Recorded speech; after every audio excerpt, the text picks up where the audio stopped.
when a Marine had an RPG in his leg.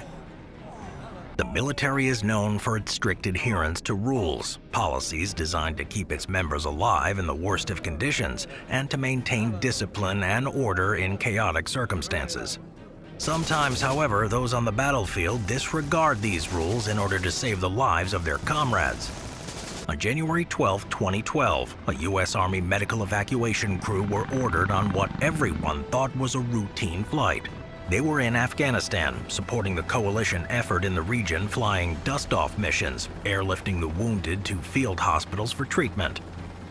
At the start of their flight, they had been briefed that a young Afghan girl had been wounded in the fighting and was in need of an airlift.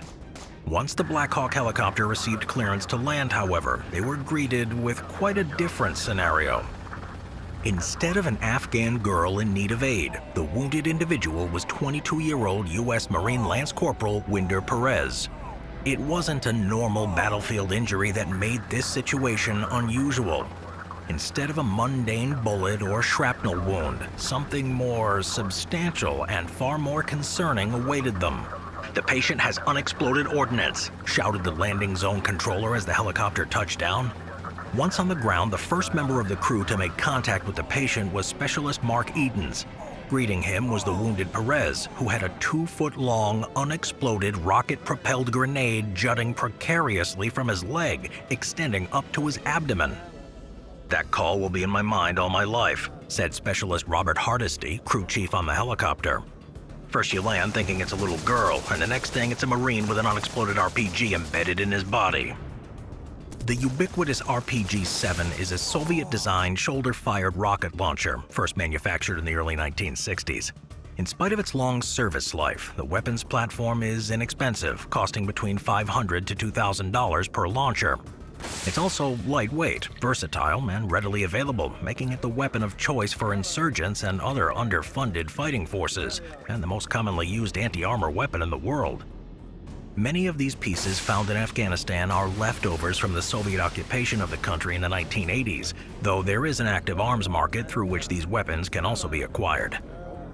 There are numerous warheads that can be launched from the RPG-7, including a myriad of anti-armor rockets, as well as anti-personnel fragmentation warheads. The AP rounds can penetrate upwards of 750 millimeters, or around 2.5 feet of armor. During its long service life, the RPG-7 is responsible for shooting down more helicopters than most man-portable air defense weapons. When the medevac crew spotted Perez, they had to make a difficult choice. Military regulations strictly forbid the transport of patients with unexploded ordnance for obvious safety reasons. With the warhead jutting precariously from Perez's leg, even the slightest movement could set it off, with disastrous results. Though the weapon had not detonated, a delayed reaction was still possible, sending a concussive blast and shrapnel for meters in all directions. When informed of the situation, Medevac Captain Kevin Dew called for a vote from the rest of the crew. He was only willing to take Perez in his current condition if he received a unanimous vote in favor of airlifting the wounded Marine. He was unwilling to risk his crew or his helicopter unless there was universal approval from everyone on board.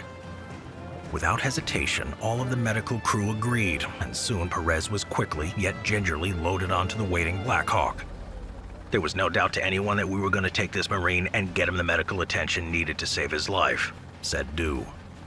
What happened next was an agonizing 11-minute flight from the pickup location to a field hospital located at Forward Operating Base Edinburgh, one in which even the slightest bump could spell disaster.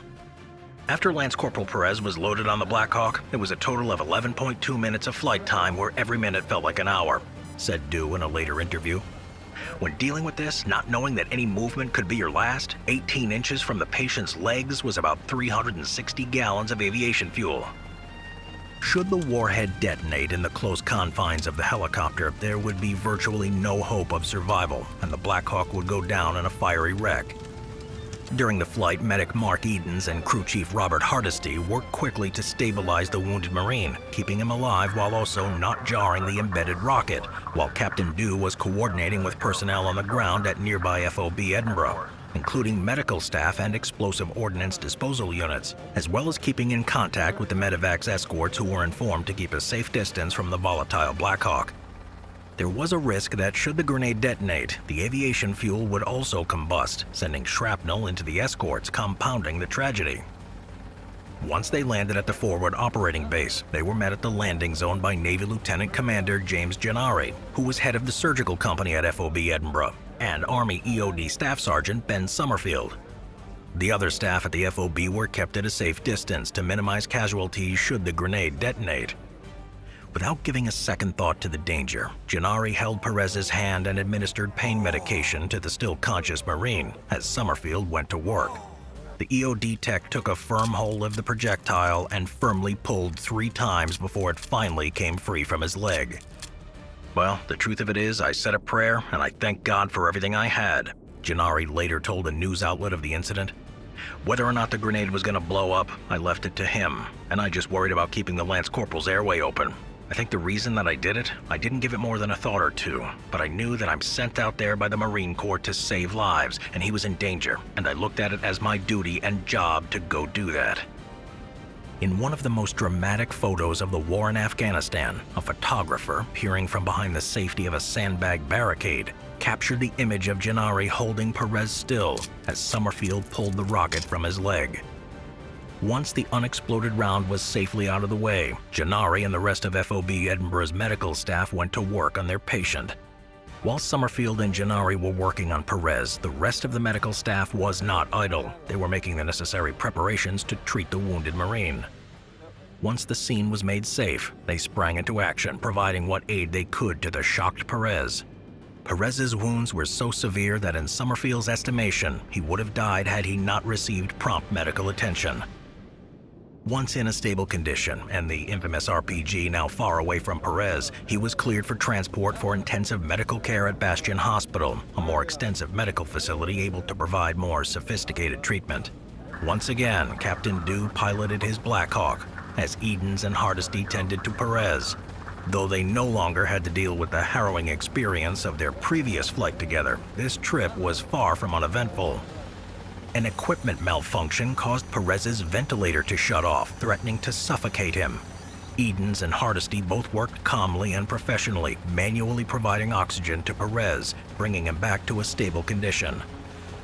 Once at Bastion Hospital, Perez was now under the care of more sophisticated medical facilities and was able to start the long road to recovery.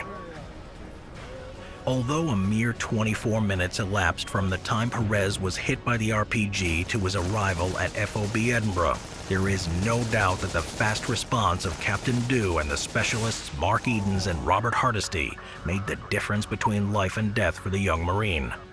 This speed was only made possible by their willingness to put their own lives in danger and to disregard proper procedure to do what they felt was right.